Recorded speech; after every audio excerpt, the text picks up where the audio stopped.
Today we are going to do a sum of retirement with capital adjustment. और admission हो चाहे retirement, I always recommend सबसे पहले अपने क्या करनी चाहिए, वर्किंग नोट फॉर गुडविल. और दोनों चैप्टर में कॉन्सेप्चुअली इट गोज सेम, वही स्टेप्स अपने फॉलो करने हैं. तो सबसे पहले मुझे फॉर्मूला दिया गया है, रेशियो दिया JHK, इट इज 5:3:2. रिटायर कौन हो रहा है, H, तो H को मैंने हटा दिया. अगर क्वेश्चन में न्यू रेशियो नहीं दिया है तो 5:2 न्यू रेशियो हो जाएगा, और ये कौन सा रेशियो हो जाएगा, sacrifice gaining ratio. But question में लास्ट में दिया हुआ है new ratio between J and K is 3:2. So I need to find out gaining and sacrificing ratio.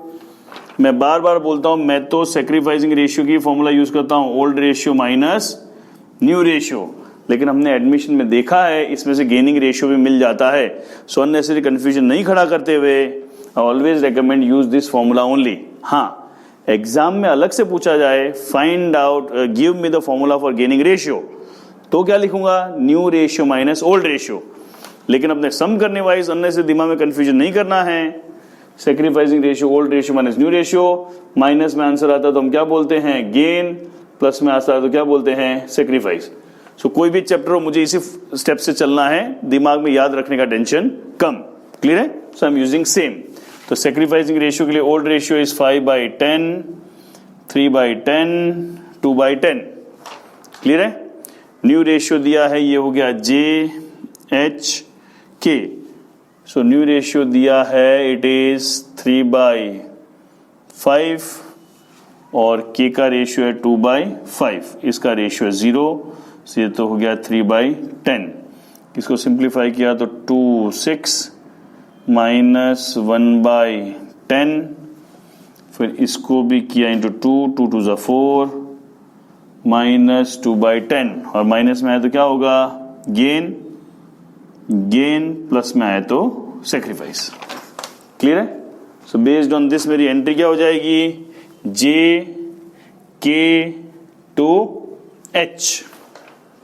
ये अपना स्टेप 1 था. बैलेंस शीट में अपीयर कर तो राइट ऑफ करो, बैलेंस शीट में अपीयर नहीं कर तो कोई राइट ऑफ की एंट्री नहीं आई. Step 2, find out gaining sacrificing ratio, based on ratio pass the entry. Step 3 admission में आता है, रिटायरमेंट में नहीं आता है. Brought in cash, not brought in cash का कभी रिटायरमेंट में फंडा होगा ही नहीं. तो straight way move on to step 4, find out his share of goodwill. तो शेयर ऑफ गुडविल के लिए मैं यहां पे वर्किंग कर लूं. शेयर ऑफ गुडविल दिया हुआ 1,02,000 is the goodwill of the firm. उसमें से इसका शेयर है into 3/10. So it comes to 30,600. 30,600 कर लो. Then the ratio is 1:2, 10,200, 20,400. किस रेशियो में डिवाइड किया, 2:1 गेनिंग रेशियो में डिवाइड कर दिया. क्लियर है. Sure. Once this is done, half battle is won. Then I go through the doing the full sum. मैंने फॉर्मूला बना के तैयार रखा है. हर सम की तरह सबसे पहले हम शुरू करेंगे बैलेंस से. Balance brought down, it is 1,80,000, 40,000 हो गया. फिर बैलेंस शीट में दिया है प्रॉफिट एंड लॉस अकाउंट. सो 532 में डिवाइड करूंगा, तो 532 में डिवाइड करूंगा तो 40, 24, 16. फिर मुझे बैलेंस शीट में दिया हुआ है library investment fluctuation fund, but investment fluctuation fund के ऊपर कोई भी एडजस्टमेंट नहीं है. तो क्या करूंगा, सीधा इन्वेस्टमेंट फ्लक्चुएशन फंड डिवाइड कर दूंगा. इन्वेस्टमेंट फ्लक्चुएशन फंड और वर्कमैन कंपेंसेशन फंड के बारे में आपको डिटेल में और समझना हो तो हमने अलग से वीडियो बनाया हुआ है, उसके अंदर देखोगे तो और डिटेल में आपको इन्फॉर्मेशन मिलेगी. बट अभी के लिए 20,000 डिवाइड कर देंगे. 5, 3, 2, 10, 6, 4. And then I go through the adjustments. Adjustment में पहला एडजस्टमेंट है, goodwill of the firm is valued at 1,02,000. But goodwill के लिए वह जितना जो सोचना था वो सब मैं स्टार्टिंग में सोच चुका हूं. अब सिंपली मैकेनिकल लेजर पोस्टिंग करूंगा. क्लियर है. सो यहां बोला जी अकाउंट डेबिट कितना, 10,200. की अकाउंट डेबिट 20,400. नाम किसका आएगा, H capital.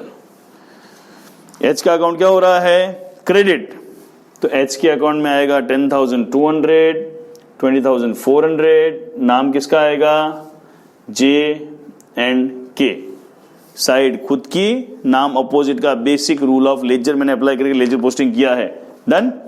Then comes the next adjustment, there was a claim of 8,000 of workman compensation, balance sheet में वर्कमैन कंपेंशन नहीं है और 8,000 का क्या है claim, it's a loss, so revaluation लिखूंगा वर्कमैन कंपेंसेशन क्लेम 8,000, पैसे चुकाने बाकी है इसलिए बैलेंस शीट लायबिलिटी में लिखूंगा workman compensation claim outstanding, how much, 8,000, clear है। Next, provision of bad debt was to be reduced by 2,000, so balance sheet में मैंने देखा डेटर्स दिया हुआ है 80,000 minus bad debt provision already है 6,000, it is to be reduced by बोला है, 2 नहीं बोला है, रिड्यूस्ड बाय मतलब 6 में से 2 जाएगा, कितना बचेगा 4, बैलेंस इज 76, 6,000 का मैंने कितना कर दिया 4,000, 2,000 रुपये कम हुआ, प्रोविजन कम हुआ, तो profit I write on realization credit side bad debt provision, how much, 2,000 is a profit. Next, H will be paid 14,000 in cash, balance will be transferred in his loan account which will be paid in 4 equal half yearly installment together with the interest of 10%. अब loan वाली payment वाली बात बाद में करेंगे क्योंकि वो तो बैलेंस शीट बनने के बाद का काम है, but he H will be paid 14,000, H को पे करना है तो डेबिट साइड में मैं लिख दिया cash, H column 14,000, balance sheet में मेरे पास है कैश कितना है 32 माइनस H 14,000। आप चाहो तो इसका लेजर ही बना सकते हो, तो मैं नीचे एक छोटा सा कैश का लेजर ही बना दूं, इट्स ऑप्शन, आप लेजर बना के भी कर सकते हो and you can also show in the balance sheet. तो मेरे पास बैलेंस ब्रॉट डाउन है 30, H टुक अवे तो H कैपिटल 14,000, मैं दोनों ही इस सब में कर रहा हूं, आपकी चॉइस है। हाँ, एग्जाम में स्पेसिफिक पूछा हो प्रिपेयर कैश अकाउंट तो कैश अकाउंट बनाना पड़ेगा, नहीं तो बैलेंस शीट में प्लस माइनस कर देंगे तो चलेगा। लोन वाला पार्ट जो है इन 4 इंस्टॉलमेंट 10% इंटरेस्ट, वो सब बैलेंस शीट बनने के बाद की बात है, तभी मैं उसको साइड पे रख रहा हूं। The new profit sharing ratio between J and K is 3:2, use हो चुका है। The capital adjustment will be done by opening current account, और क्वेश्चन बोला है कैपिटल को एडजस्ट करना है, सो कैपिटल एडजस्ट करने से पहले मुझे सम को क्लोज करना पड़ेगा। सो रिवैल्यूएशन अकाउंट 8,000 तो 6,000 आ गया क्रेडिट साइड। गुडविल के अलावा सब कुछ किस रेशियो में डिस्ट्रीब्यूट होगा, ओल्ड पार्टनर ओल्ड रेशियो, और ये जो भी रूल बोल रहा हूं वो admission, retirement, change in profit sharing ratio सब में कॉमन ही रूल्स है। So old partner is JH-K 5:3:2, 10 से डिवाइड करूंगा तो हो जाएगा 3,000, फिर 5 6 3 1800, 1200, यहां पे क्रेडिट, तो यहां पे आ जाएगा रिवैल्यूएशन, इट इज 3,000, 1800, 1200। अब before I do the capital adjustment, सबसे पहले जो पार्टनर रिटायर हो रहा है उसका बैलेंस कहां ट्रांसफर कर देते हैं, लोन में ट्रांसफर कर देते हैं। चलिए अब हम टोटल कर लें, तो एच का टोटल हो रहा है 1,40,600, सो 1,40,600 दोनों तरफ टोटल लिख दिया, उसमें डेबिट साइड माइनस किया तो इसका लोन आ जाएगा 1,24,600, this will be transfer to loan, और बैलेंस शीट में आ जाएगा एच लोन 1,24,600, क्लियर है, डन। और क्वेश्चन जो लोन के बारे में बोला, लोन रिपेमेंट के बारे में बोला है, वो सम खत्म होने के बाद उसको करेंगे। Then we need to find out J और K का बैलेंस सी। अब बोला उनकी कैपिटल को एडजस्ट करना है, तो एडजस्ट करने के पहले कोई न्यू फर्म की कैपिटल तो दी हुई नहीं है, तो एग्जिस्टिंग पार्टनर का जो कैपिटल बैलेंस है उसी का टोटल हम न्यू फर्म की कैपिटल मानना पड़ेगा, और कोई अपने पास ऑप्शन नहीं है। सो मुझे J और K का एग्जिस्टिंग कैपिटल रफ में ढूंढना पड़ेगा, तो रफ में ढूंढूंगा तो मेरे पास टोटल है, मैं थोड़ा सा यहाँ पे जगह बना लूं, सो अगर मैं टोटल करूंगा, सो एच का जो बैलेंस है लोन, वो हम लोन अकाउंट बैलेंस शीट में ट्रांसफर कर चुके हैं। अब कैपिटल एडजस्टमेंट करने के लिए अपने को क्या चाहिए, जे और के का एग्जिस्टिंग कैपिटल बैलेंस हमको चाहिए, और जो एग्जिस्टिंग कैपिटल होगा वही हम न्यू फर्म का कैपिटल मानेंगे, क्योंकि कोई न्यू फर्म की कैपिटल दी हुई नहीं है। तो जे और के का कैपिटल फाइंड करने के लिए मैंने टोटल निकाल लिया है, debit side credit side minus किया तो जे का बैलेंस आया 136,800, के का total of debit side minus credit side, answer आया 38,400, और इसका टोटल आ रहा है 175,200। और ये कैपिटल किस रेशियो में होनी चाहिए, 3:2 से डिवाइड किया मैंने, 3:2 में डिवाइड किया, तो 3:2 में मैंने डिवाइड किया तो my answer comes up is 105,120। ये 3:2 में डिवाइड किया और इसका आएगा 70,080, बराबर है। सो ये यहाँ पे फाइनल बैलेंस ही फिगर आ जाएगा, बैलेंस कैरिड डाउन 105,120 और 70,800, बराबर है। ये हमने बैलेंस निकाल लिया। अब इस बैलेंस को टैली करने के लिए मुझे जे और के का क्या फाइंड करना पड़ेगा, बैलेंस। तो बैलेंस मैंने फाइंड किया तो सबसे पहले मैंने निकाला जे का बैलेंस।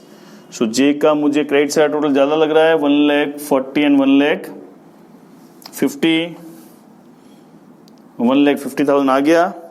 1,50,000 में से डेबिट साइड मैंने माइनस किया तो मेरा आंसर आएगा 31, इसको ब्लू पेन से लिख देते हैं कि बैलेंस हम ढूंढ रहे हैं, तो इट कम्स टू 31680।